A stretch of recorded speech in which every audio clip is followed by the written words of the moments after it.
ಈ ಕಾರ್ಯಕ್ರಮದ ಪ್ರಾಯೋಜಕರು ಮಂಜುಳಾ ಮೆಲೋಡಿ ಆರ್ಕೆಸ್ಟ್ರಾ ತಂಡ ಬಾಗಲಕೋಟ್ ಹಾಗೂ ಅನ್ನ ಮುತ್ತಪ್ಪರೈ ಗೋಶಾಲೆ ಜಯ ಕರ್ನಾಟಕ ಸಂಘಟನೆ. ವಿಶೇಷವಾದಂಥದ್ದು ಅದರ ಜೊತೆಗೆ ಓಪನ್ ಹಾರ್ಟ್ ಕನ್ನಡ ದಿನಪತ್ರಿಕೆ ಬಾಗಲಕೋಟ್ ಈ ಕಾರ್ಯಕ್ರಮದ ಪ್ರಾಯೋಜಕ. ನಮಸ್ಕಾರ ವೀಕ್ಷಕರೇ, ಓಪನ್ ಹಾರ್ಟ್ ಕನ್ನಡ ನ್ಯೂಸ್ಗೆ ಸ್ವಾಗತ. ಬಾಗಲಕೋಟೆಯಲ್ಲಿ ಉಪಚುನಾವಣೆ ಹತ್ತಿರ ಬರುತ್ತಿದ್ದಂತೆ ಅನೇಕ ರಾಜಕೀಯ ಪಕ್ಷಗಳು ತಮ್ಮದೇ ಆದಂತಹ ಕಾರ್ಯರೂಪವನ್ನು ನಡೆಸುತ್ತಿದ್ದಾರೆ. ಸದ್ಯಕ್ಕೀಗ ಬಾಗಲಕೋಟೆಯಲ್ಲಿ ಸಮಾಜ ಹೋರಾಟಗಾರರಾದ ಆರ್.ಡಿ. ಬಾಬು ಅವರು ಬೈ ಎಲೆಕ್ಷನ್ ಅಲ್ಲಿ ಪಾರ್ಟಿಸಿಪೇಟ್ ಮಾಡುತ್ತಿದ್ದಾರೆ. ಉಪಚುನಾವಣೆ ಬಂದಿರುವಂತದ್ದು ಈಗ ಸದ್ಯಕ್ಕೆ ಬೇರೆ ಬೇರೆ ರಾಜಕೀಯ ಪಕ್ಷಗಳು ತಮ್ಮದೇ ಆಗಿರುವಂತಹ ಅಭ್ಯರ್ಥಿಗಳನ್ನ ಕಣಕ್ಕಿಳಿಸುವಂತಹ ಒಂದು ಕರ್ತವ್ಯದಲ್ಲಿ ಅಥವಾ ಒಂದು ಕಾರ್ಯದಲ್ಲಿ ಇದ್ದಾರೆ. ಸರಿ, ತಾವು ಒಂದು ವಿಷಯ ಕೇಳ್ಪಟ್ಟಂಗೆ ಏನಂತಂದ್ರೆ ಆರ್.ಡಿ. ಬಾಬು ಅವರು ಈ ಸಾರಿ ಬೈ ಎಲೆಕ್ಷನ್ ಅಲ್ಲಿ ಪಾರ್ಟಿಸಿಪೇಟ್ ಮಾಡ್ತಾರೆ ಅನ್ನುವಂತಹ ಒಂದು ಗಾಳಿ ಮಾತಿತ್ತು. ಅದು ಎಷ್ಟರ ಮಟ್ಟಿಗೆ ಸತ್ಯ, ನೀವೇನ್ ಹೇಳಕ್ ಇಷ್ಟಪಡ್ತೀರಿ ಅನ್ನುವಂಥದ್ದು? ಎಲ್ರಿಗೂ ನಮಸ್ಕಾರ. ನಾನು ಜಯ ಕರ್ನಾಟಕ ಸಂಘಟನೆ ಜಿಲ್ಲಾಧ್ಯಕ್ಷ ಮತ್ತು ಕಾರ್ಯನಿರತ ಪತ್ರಕರ್ತರ ಸಂಘಟನೆಯ ಜಿಲ್ಲಾಧ್ಯಕ್ಷ ಆರ್.ಡಿ. ಬಾಬು. ಎಲ್ರಿಗೂ ವಿಶೇಷ ಅಂದ್ರೆ ಯುಗಾದಿ ಹಬ್ಬದ ಹಾಗೂ ರಂಜಾನ್ ಹಬ್ಬದ ಶುಭಾಶಯಗಳನ್ನ ತಿಳಿಸುತ್ತಾ, ಈ ಒಂದು ಸಿಹಿ ಸುದ್ದಿ, ಉಪಚುನಾವಣೆಯಲ್ಲಿ ಕನಿಷ್ಠ ಒಂದು 3-4 ಪಕ್ಷದವರು ನನಗೆ ಒಂದು ಟಿಕೆಟ್ ಕೊಡ್ಲಿಕ್ಕೆ ಈಗಾಗಲೇ ರೆಡಿಯಾಗಿದ್ದಾರೆ. ಬಟ್ ನಾವು ತೀರ್ಮಾನ ಮಾಡಿ ಯಾವ ಪಕ್ಷದ ಟಿಕೆಟ್ ತಗೊಂಡ್ರೆ ನಮಗೆ ಚೆನ್ನಾಗಿರುತ್ತೆ ಅನ್ನೋ ನಿಟ್ಟಿನಲ್ಲಿ SDP ಆಗಿರ್ಬೋದು, MIM ಆಗಿರ್ಬೋದು, ಬೇರೆ ಬೇರೆ ಪಕ್ಷಗಳು ಇವಾಗ ಒಂದು 5-6 ಜನ ನನಗೆ ಆಲ್ರೆಡಿ ಕಾಲ್ ಮಾಡಿ ನೀವು ಒಂದು ನಿಲ್ಲೇಬೇಕು ಈ ಸತಿ, ಯಾಕಂದ್ರೆ ನೀವು ಪ್ರತಿ ಸಾರಿಯೂ ನಿಲ್ತಾ ಇರ್ತೀರಿ. 2013 ಆಯ್ತು, 18 ಆಯ್ತು, 23 ಆಯ್ತು, ಬೈ ಎಲೆಕ್ಷನ್ ನಿಲ್ಲೇಬೇಕು. ಯಾಕಂದ್ರೆ ನಿಮ್ಮ ಪ್ರತಿಷ್ಠಿತೆ ಯಾವಾಗ ಅದೃಷ್ಟ ಕುಲಾಸಿತು ಗೊತ್ತಾಗಲ್ಲ. ಯಾಕಂದ್ರೆ ನೀವು ನೋಡ್ದಂಗೆ ಈಗ ಉಪಚುನಾವಣೆ ಎಲ್ಲಾ ಕಡೆ ಜೋರಾಗ್ತದೆ. ಬಟ್ ಬಿಜೆಪಿಯಲ್ಲೂ ಕ್ಯಾಂಡಿಡೇಟ್ ಯಾರಂತ ಗೊತ್ತಿಲ್ಲ, ಕಾಂಗ್ರೆಸ್ ಅಲ್ಲೂ ಕ್ಯಾಂಡಿಡೇಟ್ ಅಂತ ಗೊತ್ತಿಲ್ಲ. ಬಟ್ ಈ ಎರಡೂ ಕ್ಯಾಂಡಿಡೇಟ್ ಮಧ್ಯೆ ನನಗೊಂದು ಒಳ್ಳೆ ಅವಕಾಶ ಅನ್ಕೊಂತೀನಿ. ನಾನು ಬೇಗನೆ ನಾನೇ ಪ್ರಚಾರ ಕೊಡ್ತಾ ಇದ್ದೀನಿ. ಹಾಗಾಗಿ ಈ ಒಂದು ಉಪಚುನಾವಣೆಗೆ ನಾನು ನಿಲ್ತಾ ಇದ್ದೀನಿ. ತಾವೆಲ್ಲ ಅಭಿಮಾನಿ ದೇವರುಗಳು, ಯಾಕಂದ್ರೆ ನಮ್ಮ ಕಲೆ ಇರ್ಬೋದು, ಸಾಹಿತ್ಯ ಇರ್ಬೋದು, ಜೊತೆಗೆ ಸಾಕಷ್ಟು ಸೋಷಿಯಲ್ ವರ್ಕ್ ಬೇರೆ ಬೇರೆ ಹಳ್ಳಿಗಳಲ್ಲಿ ನೀವು ಹೋಗಿ ಕೇಳಿದ್ರೆ ನಮ್ಮ ವರ್ಕ್ ಏನು ಅಂತ ನಿಮ್ಗೆಲ್ಲ ಗೊತ್ತಾಗುತ್ತೆ. ಹಾಸ್ಟೆಲ್ ಹುಡುಗರು ಸೇರಿಸಿದಾಗಿರ್ಬೋದು, ಇದೇ ರೀತಿ ಗೋಶಾಲೆ, ಆಶ್ರಮ ಎಲ್ಲ ಮಾಡ್ತಾ ಬಂದಿದ್ದೀವಿ. ಈ ಬಾರಿ 100% ಬಹಳಷ್ಟು ಜನ ನನಗೆ ಫೋನ್ ಕಾಲ್ ಮಾಡಿ, ಸರ್ ನೀವು ಈ ಸಲನು ನಿಲ್ರಿ, ಯಾಕೆ ಪ್ರಯತ್ನ ನೀವು ಮಾಡ್ತಾ ಇಲ್ಲ, ಈ ಬಾರಿ ನೀವು ಪ್ರಯತ್ನ ಮಾಡ್ರಿ, ಒಂದೊಂದು ಸ್ಟೆಪ್ ನೀವು ಮುಂದೆ ಬರ್ತೀರಿ, ಹಾಗಾಗಿ ಎಲೆಕ್ಷನ್ ನಾಮಿನೇಷನ್ ಮಾಡ್ರಿ ಅಂದಾಗ ನಾನು ನಮ್ಮೆಲ್ಲ ಸ್ನೇಹಿತರಿಗೆ, ನನ್ನ ಬಳಗಕ್ಕೆ ಎಲ್ಲ ಸೂಕ್ಷ್ಮವಾಗಿ ಒಂದು ವಿಚಾರ ಮಾಡಿದಾಗ, ಯಾಕೆ ನಿಲ್ಬಾರ್ದು, ಪ್ರತಿ ಬಾರಿ ನಿಲ್ಲುವಾಗ ಈ ಬೈ ಎಲೆಕ್ಷನ್ಗೆ ಯಾಕೆ ಸೋತ್ರ, ಅಂಜಿದ್ರ ಅಂತ ಹಿಂಗ್ ಕೇಳ್ತಾ ಇದ್ರು. ಬಟ್ ಅಂಜೋ ಪ್ರಶ್ನೆ ಇಲ್ಲ. ಯಾಕೆ ಜನಸಾಮಾನ್ಯನು ಕೂಡ ಇಲ್ಲಿ ಎಲೆಕ್ಷನ್ ಮಾಡ್ಬೋದು, ನಿಲ್ಬಹುದು ಅನ್ನುವಂಥದ್ದು ಆಲ್ರೆಡಿ ನೀವೆಲ್ಲ ಸಂವಿಧಾನದಲ್ಲಿ ಓದಿದ್ದೀರಾ. ಬಾಬಾ ಸಾಹೇಬ್ ಅಂಬೇಡ್ಕರ್ ಅವರು ಪ್ರತಿಯೊಬ್ಬರಿಗೂ ಇವತ್ತು ಒಬ್ಬ ಚಪರಾಸಿ ಹಿಡ್ಕೊಂಡು ಪ್ರೈಮ್ ಮಿನಿಸ್ಟರ್ವರೆಗೂ ಸಂವಿಧಾನದಲ್ಲಿ ನಮ್ಮ ಬಾಬಾ ಸಾಹೇಬ್ ಬಹಳ ನೀಟಾಗಿ ನಮಗೆ ಒಂದು ನಮ್ಮದೇ ಆದಂತ ಒಂದು ಶಕ್ತಿಯನ್ನು ಕೊಟ್ಟಿದ್ದಾರೆ. ಆ ಒಂದು ಸಂವಿಧಾನದ ಅಡಿಯಲ್ಲಿ ನಾನು ಕೂಡ ಈ ಬಾರಿ ಉಪಚುನಾವಣೆಗೆ ನಿಲ್ತಾ ಇದ್ದೀನಿ. ಬಟ್ ಪಕ್ಷ ಯಾವುದಂತ ಇನ್ನೂ ತೀರ್ಮಾನ ಮಾಡಿಲ್ಲ. ಶೀಘ್ರದಲ್ಲೇ ಒಂದು 2-3 ದಿನದಲ್ಲಿ ಪಕ್ಷದೊಂದು ಬಿಫಾರ್ಮ್ ಕೂಡ ಬರುತ್ತೆ. ಬಟ್ ನಮ್ಮ ಎಲ್ಲ ಸ್ನೇಹಿತರು ಕೇಳಿ ಯಾವ ಪಕ್ಷಕ್ಕೆ ನಿಂತು ನಮ್ಗೆ ಅನುಕೂಲ ಆಗುತ್ತೆ ಅನ್ನೋ ನಿಟ್ಟಿನಲ್ಲಿ ಈ ಒಂದು ಎಲೆಕ್ಷನ್ ನಾವು ಈ ಸಲ ಎದುರಿಸ್ತಾ ಇದ್ವಿ. ಅದ್ರ ಜೊತೆಗೆ ಸಾಕಷ್ಟು ಸ್ನೇಹಿತರು ಕೂಡ ಬೆಂಬಲಕ್ಕೆ ಬರ್ತಾ ಇದ್ದಾರೆ. ಕೆಲವೊಂದಿಷ್ಟು ಜನ, ಸರ್ ಬೇಡ, ನಮ್ದು ಏನೇನು ಕೆಲಸಗಳಿರ್ತವೆ, ನಾವು ನಿಮ್ಮ ಬಹಿರಂಗವಾಗಿ ನಿಮ್ಮ ಜೊತೆ ಬಂದ್ರೆ ಕಷ್ಟ ಆಗತ್ತೆ, ನಾವು ಹಿನ್ನೆಲೆ ನಿಮಗೆ ಸಾಕಷ್ಟು ಕೆಲಸ ಮಾಡ್ತೀವಿ, ನಿಮ್ ಜೊತೆ ಇರ್ತೀವಿ ಅಂತ ಹೇಳಿದ್ದಾರೆ.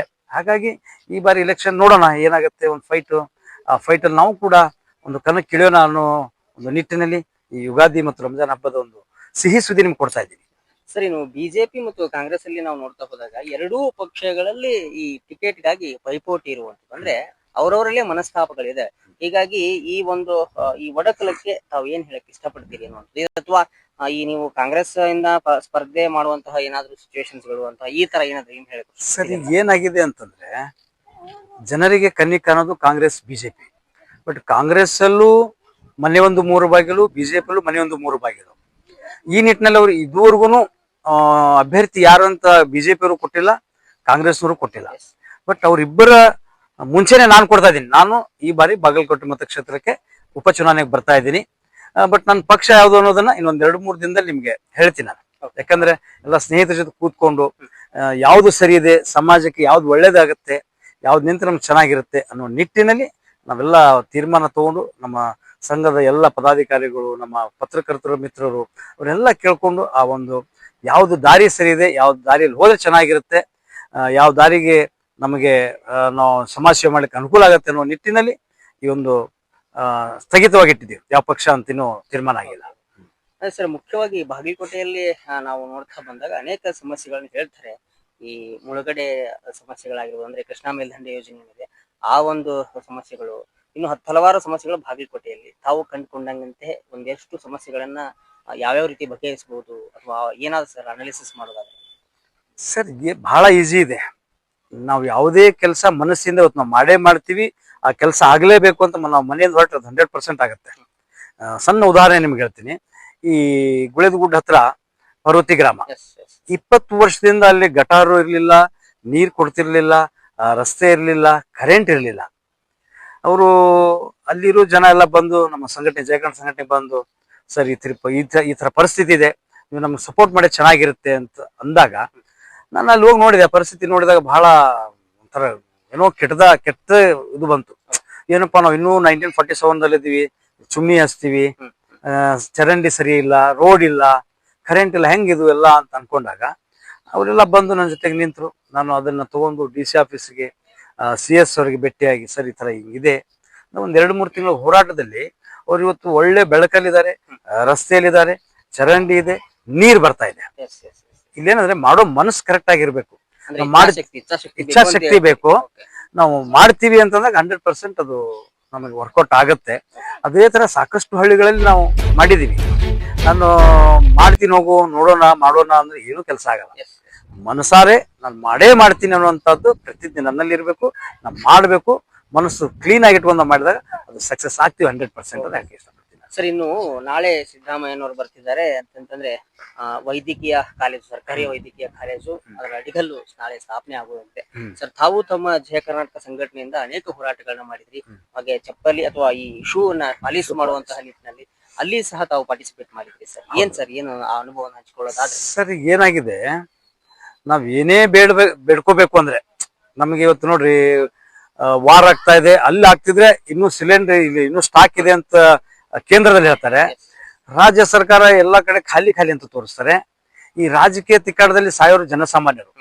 ಇವತ್ತಿನ ಜನಸಾಮಾನ್ಯರು ನಾನೇನ್ ಹೇಳಕ್ ಇಷ್ಟಪಡ್ತೀನಿ, ವೈದ್ಯಕೀಯ ಕಾಲೇಜ್ ನೀವು ಕೊಟ್ಟಿದ್ದೀರಾ, ಅದು ಅಡಿಗಲ್ಲ ಸಮಾರಂಭ.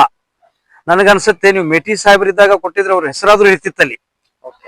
ನೀವು ಇದು ಬೈ ಎಲೆಕ್ಷನ್ ಗಿಮಿಕ್ ಅಂತ ಮಾಡ್ತಾ ಇದ್ರಿ ಅಂತ ಅನ್ಸುತ್ತೆ ನನಗೆ.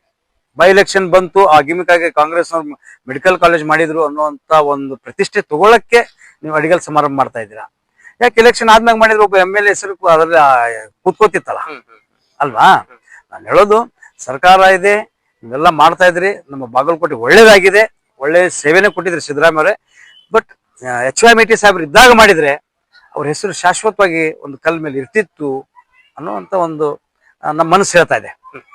ಯಾಕಂದ್ರೆ ಅವರು ಕೂಡ ಕಷ್ಟಪಟ್ಟಿದ್ದಾರೆ, ಅವರು ರಾಜಕಾರಣದಲ್ಲಿ ಸಾಕಷ್ಟು ಅನುಭವ ಇರೋರು. ಬಟ್ ಈಗ ಏನಾಗ್ತದೆ, ಎಲ್ಲ ಜನ ಕೇಳಿದಾಗ ಏನಾಗುತ್ತೆ, ಬಿಡ್ರಿ ಅಡಿಗಲ್ ಕಲ್ಲು ಇಡ್ತಾರೆ ಹೋಗ್ಬಿಡ್ತಾರೆ, ಅದು ಕಟ್ಟಡ ಆಗೋದು ಯಾವಾಗ? ಈ ರೀತಿ ಇದ್ದಾಗ ಅದನ್ನ ಯಾವ ಟೈಮಿಗೆ ಮಾಡಿದ್ರೆ ಚೆನ್ನಾಗಿರ್ತೈತಿ ಅನ್ನುವಂಥದ್ದು ಪರಿಜ್ಞಾನ ಬೇಕು ಅಲ್ವಾ? ಈಗ ಜನಗಳಂದ್ರೆ ಬಿಡ್ರಿ ಬೈ ಎಲೆಕ್ಷನ್ ಅದ, ಅದನ್ನೊಂದು ಅಡಿಗಲ್ ಇಟ್ಟು ಹೋಗ್ಬಿಡ್ತಾರೆ, ಯಾವಾಗ ಅದು ಕಟ್ಟಡ ಆಗುತ್ತೆ ಗೊತ್ತಿಲ್ಲ. ಯಾಕೆ ಗೊತ್ತಿಲ್ಲ ಅಂತಂದ್ರೆ ಖಜಾನೆ ಖಾಲಿ ಇದೆ. ಈ ಪಂಚ ಗ್ಯಾರಂಟಿ ಅದು ಇದು ಅಂತ ಹೇಳಿ ನೋಡ್ರಿ, ಎಷ್ಟೋ ಲೇಬರ್ಗಳಿಗೆ ಇವತ್ತು BTDಗೆ ಹೋಗ್ರಿ, ನಗರಸಭೆಗೆ ಹೋಗ್ರಿ, ಎಷ್ಟೋ ಜನ ಪೇಮೆಂಟ್ ಆಗಿಲ್ಲ. ನೀವು ಫಸ್ಟ್ ಆ ಪೇಮೆಂಟ್ ಮಾಡ್ರಿ, ಆಮೇಲೆ ಅಡಿಗಲ್ ಮಾಡ್ರಿ. ಇನ್ನು ಕಾರ್ಪಸ್ ಫಂಡ್ ಸಹ ಮತ್ತೆ ವಾಪಸ್ ತಗೊಂಡಿರುವಂತದ್ದು ಆಗ್ಲಿ, ಅಂದ್ರೆ ನವನಗರಕ್ಕೆ ಏನು ಅಭಿವೃದ್ಧಿ ಅಂತ ಇಟ್ಟಿದ್ರು ಫಂಡ್. ಸೊ ಅದ್ರ ಬಡ್ಡಿಯಲ್ಲಿ ನವನಗರನ ಇಂಪ್ರೂವ್ ಮಾಡ್ತಾ ಇದ್ರು. ಆದ್ರೆ ಅದೇ ಕಾರ್ಪಸ್ ಫಂಡ್ ಇವತ್ತು ಇಲ್ದಾಗಿರುವಂತ. ಸರಿ, ಇಲ್ಲಿ ಇನ್ನೊಂದು ಹೇಳಿದ್ರೆ, ಜಿಸ್ಕಿ ಲಾಟಿ ಉಸ್ಕಿ ಭೈಸ್ ಅಂದ್ರೆ ಯಾರ ಕೈಯಾಗ ಲಾಟಿ ಇರ್ತೈತಿ ಆ ಎಮ್ಮಿ ಅವ್ರದೇ ಅದು. ಹಂಗ ಯಾರ ಸರ್ಕಾರ ಇದೆ ಅವ್ರ ಸರ್ಕಾರದ ಕೈಯಾಗೆ ಎಲ್ಲರೂ ಕೆಲಸ ಮಾಡ್ಬೇಕು.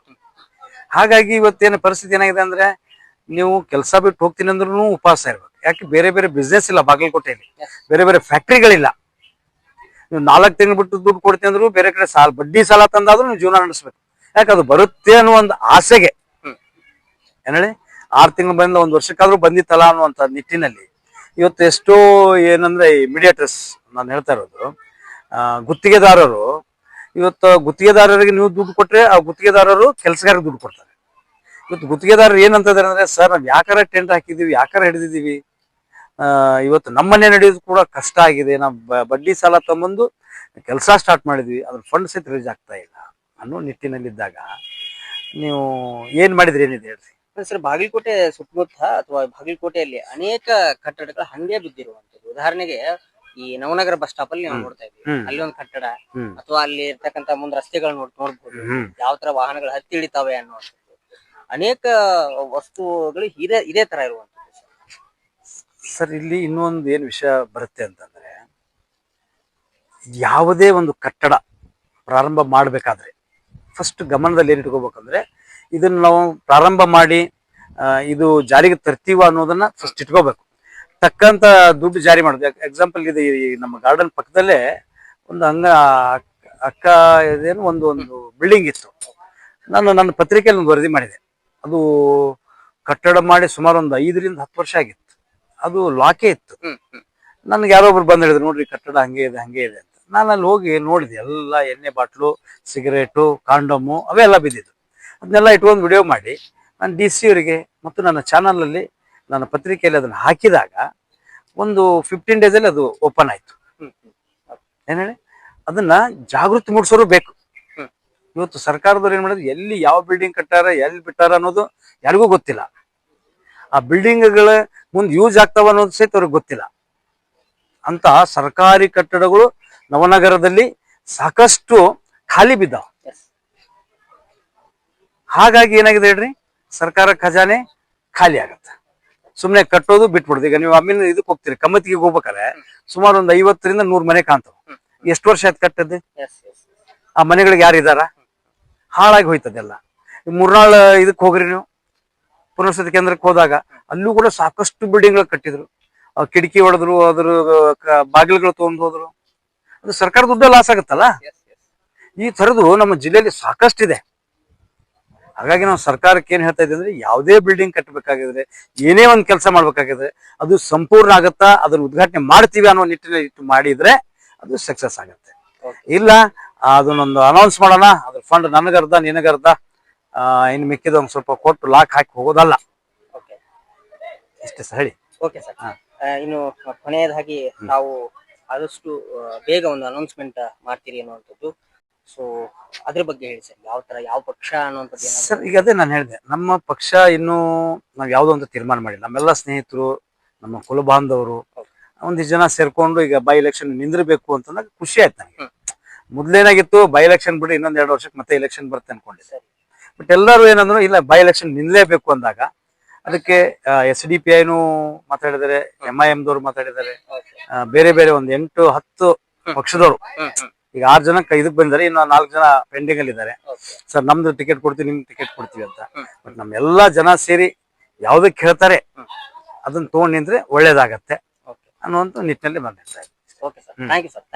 ಈ ಕಾರ್ಯಕ್ರಮದ ಪ್ರಾಯೋಜಕರು ಮಂಜುಳಾ ಮೆಲೋಡಿಸ್ ಆರ್ಕೆಸ್ಟ್ರಾ ತಂಡ ಬಾಗಲಕೋಟೆ ಹಾಗೂ ಸರ್ವಶ್ರೇಷ್ಠ ಕ್ರಿಯೇಷನ್ಸ್ ಸಾಂಸ್ಕೃತಿಕ ಸಂಸ್ಥೆ ಅಣ್ಣ ಮುತ್ತಪ್ಪರೈ ಗೋಶಾಲೆ ಹಾಗೂ ಜಯ ಕರ್ನಾಟಕ ಸಂಘಟನೆ ಬಾಗಲಕೋಟೆ, ಓಪನ್ ಹಾರ್ಟ್ ಕನ್ನಡ ದಿನಪತ್ರಿಕೆ ಬಾಗಲಕೋಟೆ.